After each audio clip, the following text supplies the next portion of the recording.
back here on the Cover 3 podcast, where similar to our story on CBSSports.com, tomorrow's top 25 today, we always like to predict and project some of the movement. In doing so, a chance to also take a look at some of the results that led to some of the movement. So I ask. Actually, yeah, thanks. It was very complicated, but I tried. I made the reference, Michigan and USC. Let's get them out of there. Do you think it happens? Like all the way out to 25? All the way out to 25. It's your second loss of the season, and like USC has the win against LSU, but they both. I mean, USC's loss is a worse loss because they were a 8.5 point favorite, but yeah, I've got them out. I don't think so. For this reason, Arizona is losing to Texas Tech. Boston College lost today to Virginia. Iowa lost. James Madison lost.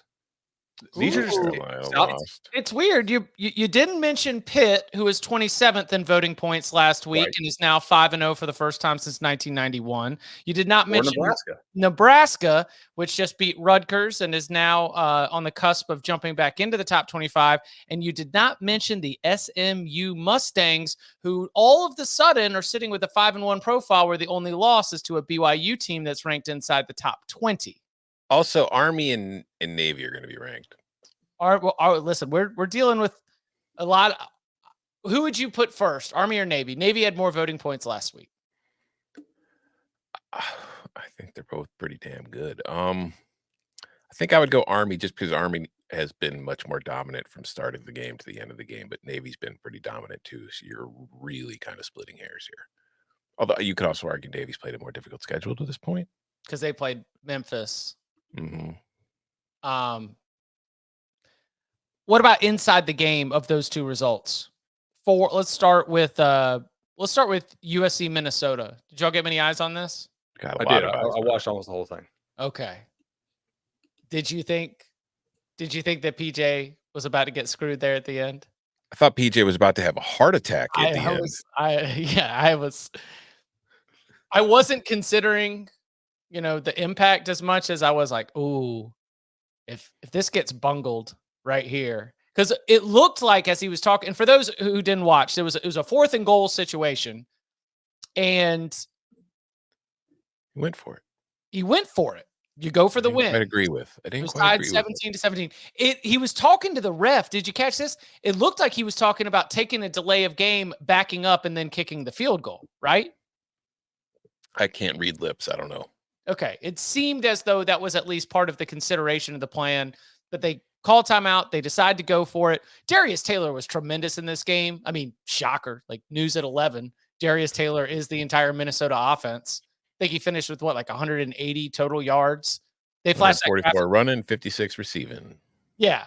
And they flashed the graphic on the screen that the rest of the team combined had 90 yards of total offense. So Darius Taylor, good enough to literally carry Minnesota to its first top 10 win since 2019. So props to them. I thought that they did a good job of controlling the game, controlling the ball. Miller Moss had a couple of bad interceptions in this game. Obviously, there at the end. One at the end, he's guessing. Yeah. It was not a good Miller Moss performance. It was a little bit windy. Maybe that helps power USC. Any other thoughts from USC's defeat to Minnesota? Oh, right, because Mikey's got to splice this together. Yes, as I was saying about Minnesota USC, they basically played the same game. It was super bottled up. USC's long pass was 18 yards. Minnesota's was 25. So it was entirely in a phone booth, which I don't think is the game that USC wants to play. It's exactly the game that Minnesota wants to play. Yeah. This to me was sort of like USC's welcome to the Big Ten moment in a way that the Minnesota game, this was it. The Michigan game was really not.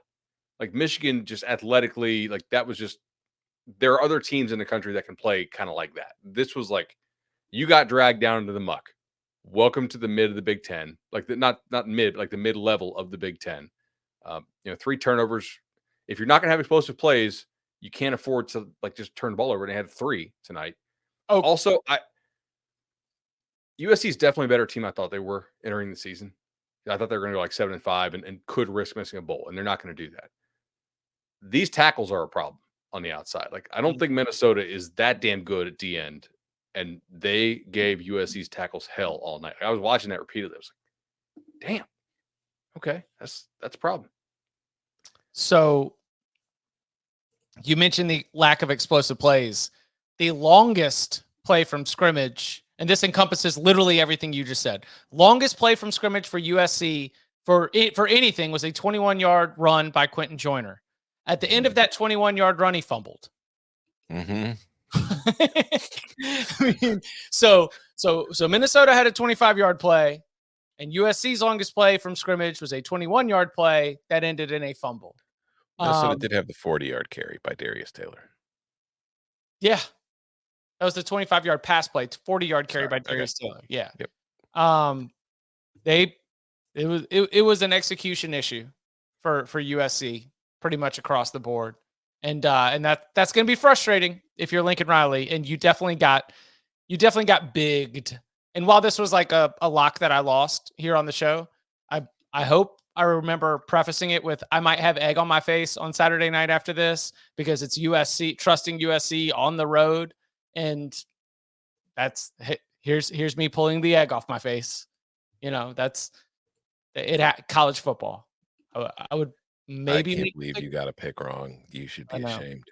I know it's so tough for me to figure out what it's like. How you going to sleep tonight? I know. Sleepy time too. Loser. That's right. Loser. Michigan, Washington. Orgy gets benched. Jack Tuttle comes in. Bud, you mentioned not the savior. Not the savior.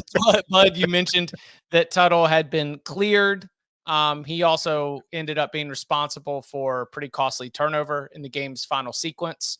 What do we make of the Wolverines right now?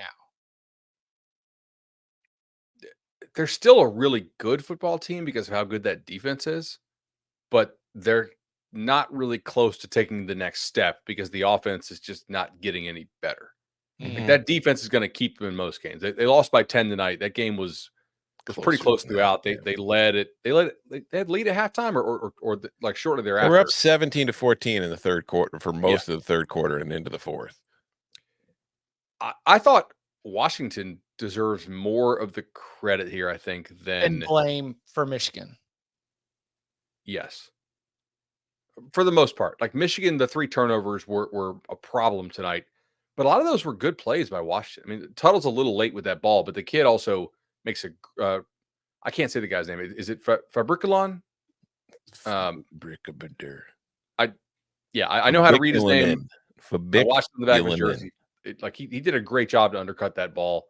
I also thought, Washington finally just didn't shoot themselves in the foot with penalties or dumb turnovers for the most part. They had one that was costly or could have been really costly actually in the red zone. But they outgained Washington tonight by like 100. Or they outgained Michigan by like 150 yards. Yeah. I thought they moved the ball really well. Yeah. I thought Will Rogers, even though he had that interception, in a scoring opportunity, he still had he got off to a good start. And that was probably the best thing that Washington did, was establish a lead early, right. In the game script. One of the buzzwords of the week, as we broke down all these matchups, making Michigan need to cut into a deficit was a fantastic, Washington wanted to do that, but it played out. They were aggressive early. I thought Will Rogers was delivering good passes on time. It's such a different wide receiver room than obviously the 3 NFL players that they had last year. But I'm starting to come around to the idea that they've got enough pieces like this because of the rest of the schedule. This was an important game to make a bowl. Yes. And I'm starting to come around to the idea that in some of the coin flips that they've got left on their schedule, that they've got the personnel to be able to win those coin flip games. And I wasn't sure that I was of that mindset going into the weekend, but this was a good test. I thought they answered the challenge. I thought they showed the ability to. Jonah Coleman's a really, really good player. They showed. Yes, dude, he's very good back. Yeah, like they showed the ability to be balanced and get both those things going. So, like you said, Bud, I do come away from this very impressed with what Jed Fish has done with this Washington program. They play hard. Not the fans, but if you had asked the coaches preseason, you'll be through the Michigan game, you will only have 2 losses. They'll be like, how much do we lose to Michigan by? I think they take that. Yeah. Like preseason, before you do any of the other results, I think you would take because they probably figure out we lose to Michigan, but we take care of at least one of Rutgers and Wazoo. We beat Washington State. Yeah, exactly. Okay, I think they have to feel pretty happy where they are right now. Yeah, they're getting better. As far as the next tier of the Big Ten, they're capable of beating just about anybody in there. I think they proved that tonight, and I think on the Michigan side of it. Jack Tuttle, I mean, the offense is better with Jack Tuttle. It's still not good. And I think, like, the one interception he threw was a really good play by Curriculum Minimum, which, by the way, Washington year in and year out leads the nation in syllables.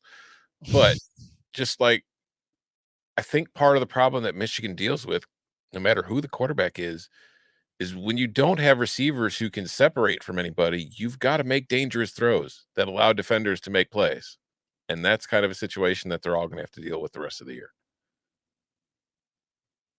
100%. Can they still make the playoff? Can Michigan still make the playoff? Yeah, with 2 losses, yeah, right, but it's I mean, you look at the rest of their schedule, like they're I lose to Illinois. They got a bye week, but they could easily lose on the road to Illinois. They could lose to Indiana. Lose to Oregon. They're probably they could lose to Indiana, and they could lose to Indiana. Yeah, I don't see that team doing much of anything against Ohio State. When we get into and they also have to play. They have to play Oregon. Yeah, that's what I'm saying. Like when we start talking about a team that already has 2 losses by mid-October, I really am less interested in can they make the playoff, because there's so much that needs to happen for you to remain in that picture. Like it. Yeah. Like my Michigan, if I was betting, I would bet. I mean, obviously the odds would be slanted, but like I would. The way we're going, the number 1 seed might have 3 losses. Today will cause some wonky results. Anyways, I interrupted you, Chip. What were you saying? I'm sorry. Oh, I was just saying, like, I would bet Michigan no because of the team. Yeah. I don't trust this team to go through the rest of this schedule and not pick up a couple more losses. So I'm going to throw that out there because, like, the number of teams that are still alive because of how many upsets we've been having so far is quite high. But again, loser ass teams. Alive is all relative. Alive is all relative. See, do you know what's funny, Bud, about a 12-team playoff? You've got to put 12 teams in there. A lot of people don't talk about that. 12 mid-ass teams. So the barrier for what is and is not a playoff team is all relative, depending on what other teams are also competing to be in this playoff. I like how meta Chip is going right now. Yes, that is. I think it's a bit that I stole from Gary Parrish. Every year, in the NCAA tournament, there's all the talk about like the bubble. Like, is this a tournament team? Is this not a tournament team? I mean, college basketball media just basically goes into bubble talk as like a general like muscle memory for about 2 to 3 weeks. And he says on the Eye on College Basketball podcast often, he's like, the thing about the NCAA tournament is you do have to put 68 teams in there. That's the thing they don't tell you. So when you've got this like team with a sub 500 record, but they've got enough quad 1 wins, congratulations, you're in the NCAA tournament. And I think that that's kind of the same thing with the college football playoff now that it's expanded. Our definition of what is or isn't a playoff team is all relative, because the thing about a 12-team playoff is you got to pick 12 teams to go in there. And there's going to be some teams that you're going to be like, man, they sucked on October 5th. I love it. It's great. This game won't be finished by the time we quit podcasting, but like, how many guys last year were just flash in the pan? Because Fafita this year has thrown a pick in every game, just threw a pretty horrendous one in the half here after driving him down again. That's 2 tonight already, I think, or maybe 3. The Big 12. Brady Cook. Big 12 is just a random number generator. Yeah, Big 12's bananas. All right, so you want to do Ohio State, Iowa? Sure, there's a team that won't be in the playoff. I'm comfortable saying Iowa will not be in the playoff. And if they are, we can just skip that game because we know what's going to happen. But could they be in the Big Ten title game? No, Indiana's not losing enough games for Iowa to squeeze in there. I mean, that technically, is it a home game if Indiana plays in the Big Ten title game? Is it still neutral site? It's in Indianapolis. It's still neutral site. That's not neutral. Oh, hold on. All right, what's Bloomington to Indianapolis? About hour 15. All right, what's Athens to Atlanta? Because Georgia plays in the SEC. Who's driving? Like a Georgia player driving, or like one of us? Well, okay. What's a king to a god? What's a god to a king? It's like I would say, what, 45 minutes, Athens to Atlanta? Yeah, if one of them's driving. It's 25. 35. 35. You're doing 95. I don't know where I'm at with Ohio State right now. I do. Okay. Do you want me to tell you where you're at?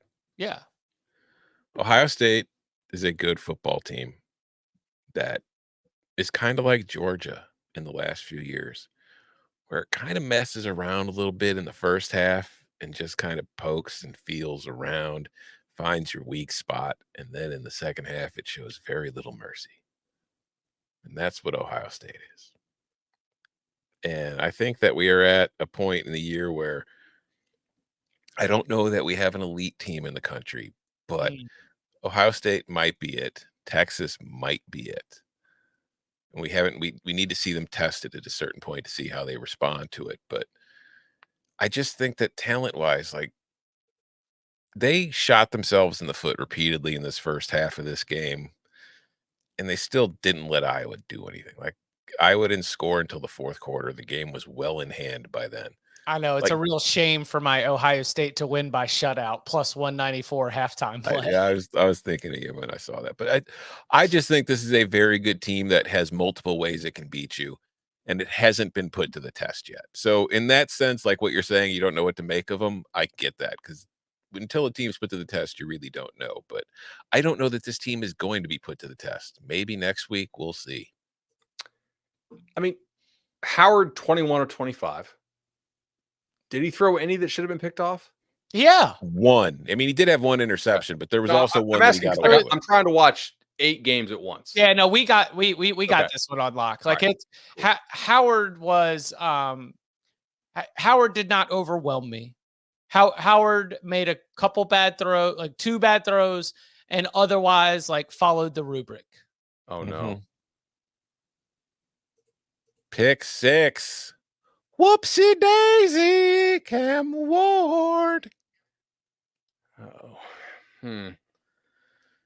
But no, I think that overall, Will Howard is still, when you watch this offense, and I felt like coming into the season, the offensive line was our biggest concern about Ohio State. I think the offensive line has played well.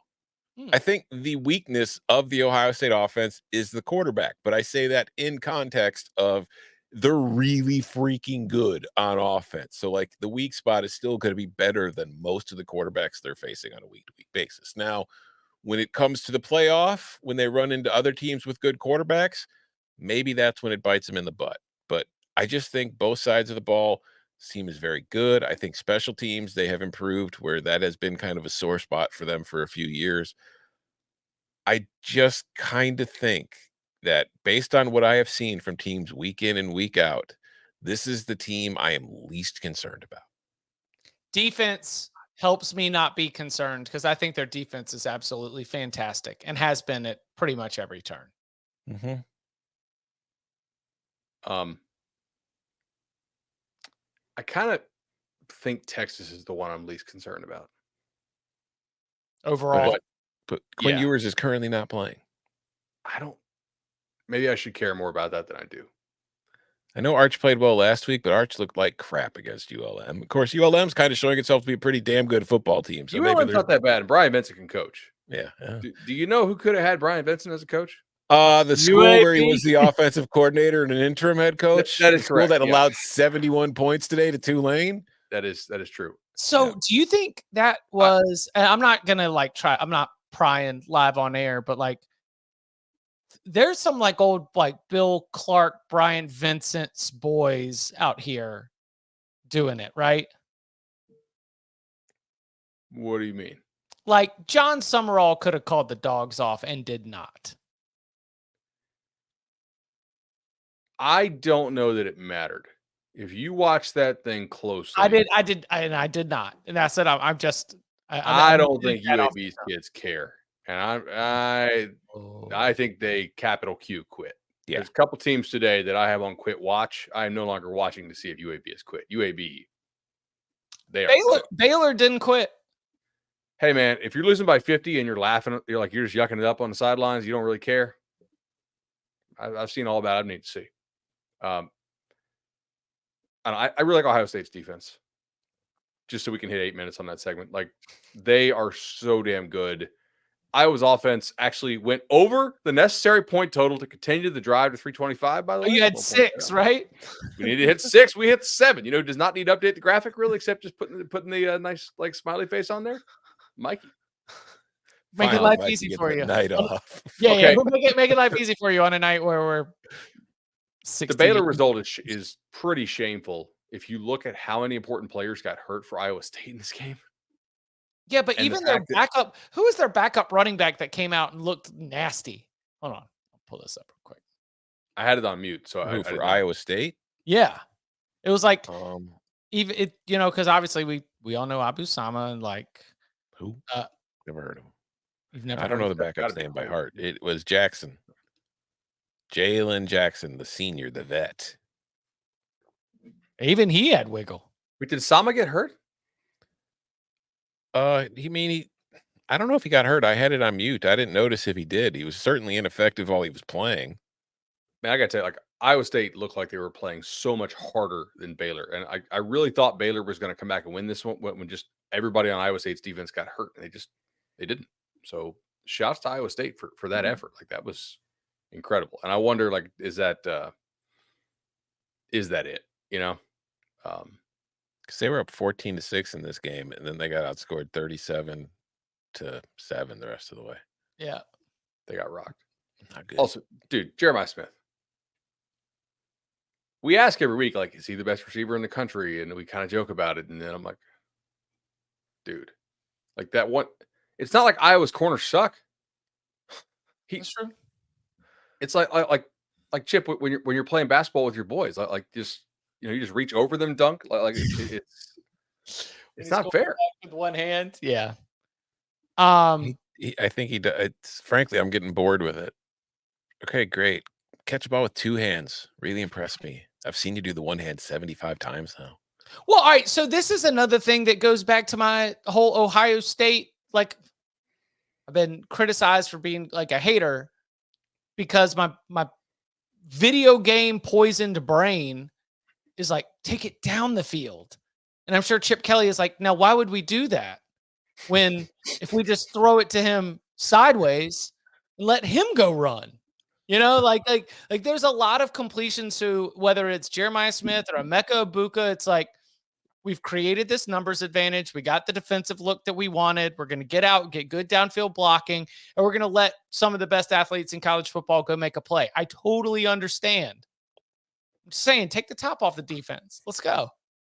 Do you know who's probably pretty pissed tonight, actually? I think Dan Lanning has the right to be pretty pissed at Iowa for not making Ohio State show a little bit more of their hand. It's really Iowa? The last chance we possibly had to see what Ohio State might want to run, what sort of Death Star has Ohio State secretly been building in anticipation of this mega game next week when Ohio State goes to Autzen? Don't know. Don't really have to. They ran Will Howard 3 times maybe on design stuff. Meanwhile, Chip Kelly's probably sitting there, doesn't really have to recruit anymore, so he just coaches ball and draws up plays nonstop, right? He's probably thinking, okay, look what DeBoer did to this basically same defense you run out of empty in that game we saw 2 weeks ago. Look what DeBoer did to Oregon like the last couple times. And Penix was not even a runner last year. Like, can we incorporate some of that stuff? How do they defend this? How do they defend that? That's going to be interesting. I think if I'm Oregon, I'm like a little annoyed that Iowa did not make Ohio State show just a little bit more than they had to. 100%.